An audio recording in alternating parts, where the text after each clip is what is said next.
popular kids. Hi guys! It's been a while. Seems weird not vlogging every week. I missed you guys. Anyway, I have great news. I have fantastic news, actually.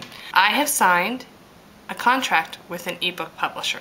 I know! It's kind of cool! So yeah, this is a new series. It's not Quest. I am still going to publish Quest. I just need to find a new publisher because iUniverse is being kind of a pee-pee baby. And you guys all know how I feel about pee-pee babies. So it's a new series. It's called the Purgatory series. So tell us, Lisa, what's the Purgatory series about? Huh, I'm so glad you asked. Here's my universe in kind of a nutshell. We got 3 different realms that we're dealing with. We got Earth, okay? We got Purgatory, and we got Heaven. Heaven is basically heaven. You know, perfect, fluffy clouds, everybody gets along kind of thing. Purgatory is where most of the action takes place in my universe, and that's the place where people go when they die. So when you're in Purgatory, you have this whole realm of people who have passed away. You have all the dead people in Purgatory. And you also have all the immortals living in Purgatory because they used to live on Earth, but Earth got really crowded, and so now not many of them choose to live on Earth. Most of them live in Purgatory. They may visit Earth. They can't go to Heaven. It's kind of one of the rules. But they live in Purgatory, and when they go down to Earth, they wear a glamour so that humans can't figure out who they are. So you're talking your tooth fairies. We're talking your fairies, ogres, trolls, vampires, werewolves, anything that's immortalish, leprechauns, brownies. They're living in Purgatory as well. The other group that's in Purgatory are the angels. Now, there are 7 tiers of angels. I didn't make that up, by the way. Look up on Wikipedia. And in my realm, the highest level of angels are the seraphim. We're talking your Archangel Gabriel, Michael, Raphael. Lucifer was a seraphim, but he fell. That's another story. So you have your seraphim and you have all your other angels that live basically in Purgatory. The only ones who really live in heaven full time are the seraphim, but everybody who is an angel is required to spend some time in heaven every year. Kind of like a celestial vacation. So those are the people we have in Purgatory. We have your immortals, your dead people, and your angels.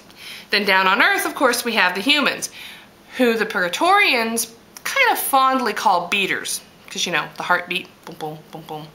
Yeah, beaters. It's a living, breathing human being who are pretty much oblivious to everything that's going on in Purgatory and Heaven because we're like, you know, humans. See, when people die, they go to Purgatory and they can choose to be reborn. They can choose to go to Heaven for a while. Although, to be honest, most people don't stay in Heaven very long. They don't like to stay there because it's so perfect. And after a while, perfect is boring. It is. Or they can choose to stay in Purgatory and work. It's not like work, but they're useful. Most dearly departed are okay with that. But there are a group that want to go back to Earth, that kind of pine for their old life. They haven't quite given up the ghost, so to speak. They can go back down to Earth if they go through sanctioned channels and kind of haunt their former lives. They have found by allowing beaters to do that most of them do give up the ghost eventually and come back to Purgatory because they realize it's just a shadow of their existence. So there are normal sanctioned ghosties, and they have caseworkers and stuff like that, and it's kind of cool. There's another group that when they become the dearly departed, they get kind of pissed off. And they don't want to go to Heaven, and they don't want to stay in Purgatory, and they want their lives back, damn it. So they want to go back down to Earth, but they can't pass the protocol necessary to go through and become a sanctioned ghost, so they go rogue, and they head down to Earth. And those people are poltergeists. I know, all you people who read Almost Haunted are going, oh, Lisa, you have such a fixation on poltergeists. I do. I really do. So you have these non-beaters going rogue and trying to go back down to Earth. Well, there's a group of angels. They're actually in the second choir of angels, and they're called hunters. In the vernacular of the 7 tiers, they would, I guess, be oracles. No, they'd be powers. That's who they are, the powers. Anyway, they go back down to Earth, and they hunt the poltergeists, and they vanquish them back to Purgatory. Poltergeists are really attracted to the high emotions.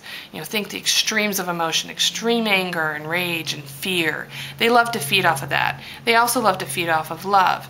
But it's easier to find fear and rage, and it's easier to instill that when you're a non-corporeal poltergeist than it is to instill love.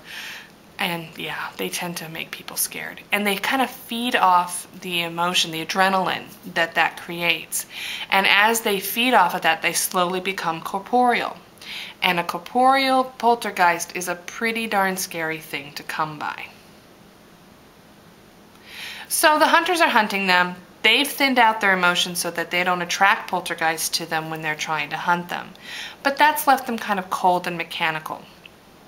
And that sets up our story, which is about star-crossed love and what happens. To find out any more, you're going to have to read the ebook. Fair warning, this book is not Questish. There's sex. A lot of sex. There's sex in this book. And yeah. Because of the nature of the book, I'm writing it under a pen name, and my pen name, it looks like it's going to be Anne King for that. So I'll probably be telling you guys more about that as we go. So yeah, that's my big news for this week. Yay! So that's it for me. I miss you guys. I love you guys. I'm getting lonely without you.